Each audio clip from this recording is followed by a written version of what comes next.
गेल्या 36 दिवसांपासून सुरू असलेला झेंझी पोरांचा लढा काल अखेर संपलेला आहे। झेंझी पोरांच्या लढ्याला यश आलं आणि धर्मेंद्र प्रधान यांनी त्यांच्या शिक्षण मंत्री पदाचा राजीनामा दिला।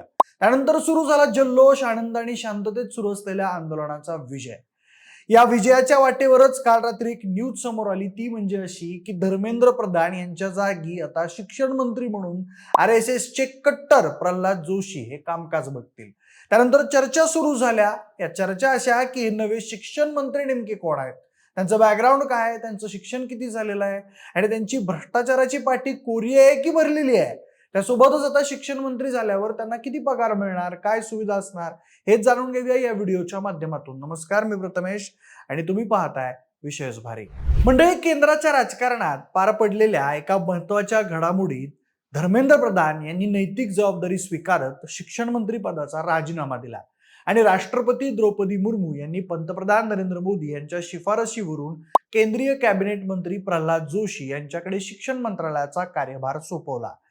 त्याच्या आधी नीट मुलांचं आंदोलन कसं सुरू झालं, कसं पेटलं, लाठीचार्जमध्ये काय घडलं आणि अवघ्या 26 दिवसात पोरांनी या शिक्षण मंत्र्यांच्या खुर्चीला सुरुंग कसा लावला हे आपण बघितलंच।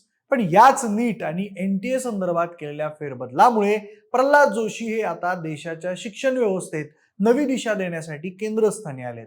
आधीपासूनच ग्राहक व्यवहार, अन्न आणि सार्वजनिक वितरण तसेच ऊर्जा मंत्रालयाची जबाबदारी ते सांभाळायचे। त्यासोबत प्रल्हाद जोशी हे भारतीय जनता पक्षाचे अत्यंत ज्येष्ठ आणि अनुभवी नेते म्हणून मानले जायचे। मंडळी, कर्नाटक राज्यातल्या विजापूर म्हणजेच आत्ताच्या विजयपुरा इथं 27 नोव्हेंबर 1962 रोजी त्यांचा जन्म झाला। व्यंकटेश जोशी हे त्यांचे वडील। खरं तर प्रल्हाद जोशी हे एका सर्वसामान्य मध्यमवर्गीय कुटुंबातून पुढे आलेले नेते आहेत। त्यांचे वडील व्यंकटेश जोशी हे भारतीय रेल्वेमध्ये कर्मचारी होते आणि आई मालतीबाई जोशी ह्या गृहिणी होत्या आणि यांच्यात संस्कारात त्यांचं बालपण गेलं।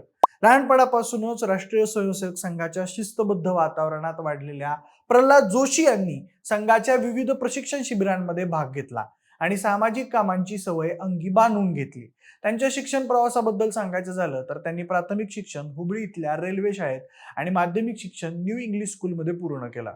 त्यानंतर त्यांनी हुबळी इथल्या श्री काडसिद्धेश्वर आर्ट्स कॉलेजमधून 1983 मध्ये कला शाखेतून पदवी घेतली आणि थोडे दिवस व्यावसायिक म्हणून काम पाहू लागले। त्यानंतर राजकारणात पूर्णवेळ सक्रिय होण्यासाठी हळूहळू सामाजिक काम करू लागले। म्हणजे 1990च्या दशकाच्या सुरुवातीला कर्नाटकातल्या हुबळी इथल्या ईदगाह मैदानावर राष्ट्रध्वज फडकवण्याच्या ऐतिहासिक आंदोलनात आणि सेव्ह काश्मीर अभियानात त्यांनी सक्रिय पुढाकार घेतलेला होता, ज्यामुळे ते पहिल्यांदा राष्ट्रीय आणि प्रादेशिक पातळीवर प्रकाशझोतात आले। त्यानंतर राष्ट्रीय स्वयंसेवक संघातील निष्ठा आणि संघटन कौशल्यामुळे 1998 मध्ये त्यांच्याकडे भाजपच्या धारवाड जिल्हाध्यक्षपदाची धुरा सोपवण्यात आली। त्यानंतर 2004च्या लोकसभा निवडणुकीत त्यांनी पहिल्यांदा धारवाड मतदारसंघातून निवडणूक लढवली आणि काँग्रेसचे उमेदवार BS पाटील यांचा पराभव करत संसदेत पाऊल ठेवलं। तेव्हापासून आज तागायत म्हणजेच 2009, 2014, 2019 आणि 2024 अशा सलग 5 लोकसभा निवडणुकांमध्ये त्यांनी धारवाडमधून विजय मिळवलाय। त्यासोबतच पक्ष संघटनेतही त्यांनी विविध महत्त्वाची पदं भूषवली आहेत। 2012 ते 2016 या काळात त्यांनी भाजपच्या कर्नाटक प्रदेशाध्यक्ष पदाची जबाबदारी यशस्वीपणे सांभाळली, तर 2014 ते 2018 या कालावधीत ते लोकसभेच्या सभापती पॅनलवरही कार्यरत होते। 2019च्या लोकसभा विजयानंतर पंतप्रधान नरेंद्र मोदी यांच्या मंत्रिमंडळात त्यांना संसदीय कार्यमंत्री, कोळसा मंत्री आणि खाण मंत्री यांसारख्या अत्यंत महत्त्वाच्या आणि संवेदनशील खात्याचं कॅबिनेट मंत्री बनवण्यात आलं। त्यानंतर 2024 मध्ये स्थापन झालेल्या नव्या सरकारमध्ये त्यांच्याकडे ग्राहक व्यवहार, अन्न आणि सार्वजनिक वितरण तसेच नवी व नवीकरणीय ऊर्जा या 2 महत्त्वपूर्ण मंत्रालयाची जबाबदारी सोपवण्यात आली। आणि त्यानंतर आता शिक्षण मंत्रालयाचा अतिरिक्त भार मिळाल्यानं त्यांच्या प्रशासकीय क्षमतांची खरी परीक्षा लागणार आहे। राजकारणात प्रदीर्घ काळ राहिल्यानं प्रल्हाद जोशी आणि विरोधी पक्ष काँग्रेस यांच्यात सातत्यानं राजकीय संघर्ष पाहायला मिळालाय। काँग्रेस पक्षानं वेळोवेळी त्यांच्यावर आणि त्यांच्या सहकाऱ्यांवर विविध विषयांवरून टीका केली आहे। काही काळापूर्वी कर्नाटकातल्या एका राजकीय प्रकरणात प्रल्हाद जोशी यांच्या भावावर आणि नातलगांवर फसवणुकीच्या आरोपाखाली गुन्हा दाखल झालेला होता। लोकसभा निवडणुकीचं तिकीट मिळवून देण्याच्या बहाण्यानं पैशांची मागणी केल्याचा आरोप एका तक्रारदारानं केलेला होता आणि या प्रकरणात काँग्रेसने भाजप आणि प्रल्हाद जोशी यांच्या नैतिकतेवर जोरदार प्रश्न उपस्थित केले होते।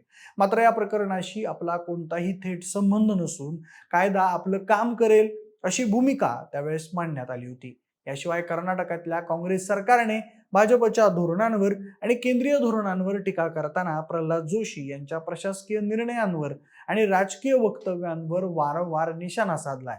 पण सध्याच्या घडीला शिक्षण मंत्रालयाचा भार त्यांच्याकडे सोपवल्यामुळे ते आता या भागात काय काम करतील याकडे सगळ्यांचं लक्ष लागलं आहे. म्हणजे आता बघूया शिक्षण मंत्र्यांना पगार किती असेल आणि त्यांना काय काय सुविधा मिळतील. तर बघा मंडळी, केंद्रीय शिक्षण मंत्र्यांना दरमहा 1,00,000 रुपये बेसिक सॅलरी दिली जाते. याशिवाय त्यांना विविध सरकारी भत्ते देखील मिळतात. त्यात मतदारसंघ भत्ता मिळतो. हा भत्ता दरमहा 70,000 रुपये असतो. याशिवाय कार्यालयीन भत्ताही दिला जातो. तो दरमहा 60,000 रुपये असतो. तर दैनिक भत्ता संसदेचं अधिवेशन किंवा समितीच्या बैठका चालू असताना दिला जातो. हा दररोज 2,000 रुपये प्रमाणे असतो. सरकारी निवासस्थान आणि सुरक्षा व्यवस्था ही पुरवली जाते. त्यासोबत केंद्रीय कॅबिनेट मंत्री म्हणून प्रल्हाद जोशी यांना नवी दिल्लीतल्या ल्युटियन्स झोनमध्ये अलिशान सरकारी बंगला दिला जातो आणि सुरक्षेच्या दृष्टीनं विशेष सुरक्षा देखील पुरवली जाते. याशिवाय ट्रॅव्हलिंग चार्जेस पण दिले जातात. त्यानंतर अधिकृत कामांसाठी मोफत एक्झिक्युटिव्ह क्लास विमान प्रवास आणि ट्रेनचा फर्स्ट AC प्रवास मंत्र्यांसाठी उपलब्ध असतो. नियमांनुसार त्यांच्या कुटुंबालाही प्रवासात सूट मिळते. याशिवाय सरकारी गाडी, चालक आणि अधिकृत दौऱ्यांसाठी मोफत पेट्रोल दिलं जातं. त्याचबरोबर सेंट्रल गव्हर्नमेंट हेल्थ स्कीम अंतर्गत मंत्री आणि त्यांच्यावर अवलंबून असलेल्या कुटुंबाला पूर्ण वैद्यकीय उपचार मोफत मिळतात. कामात मदतीसाठी वैयक्तिक सहाय्यक PA, सचिव आणि सपोर्ट स्टाफची टीम तैनात असते. तसेच इंटरनेट आणि टेलिफोनचा खर्च सरकार उचलतं. इतक्या सगळ्या सुखसुविधा प्रल्हाद जोशी यांना आता मिळणार आहेत. म्हणजे तुम्हाला एक व्हायरल झालेला व्हिडिओ आठवतोय का? त्यात संसद भवनाबाहेर मीडियावाले एक इंटरव्ह्यू घेत असतात आणि शेजारी काँग्रेसचे राहुल गांधी येतात आणि राहुल गांधी यांच्या येण्यानं इंटरव्ह्यू देणारे निघून जातात.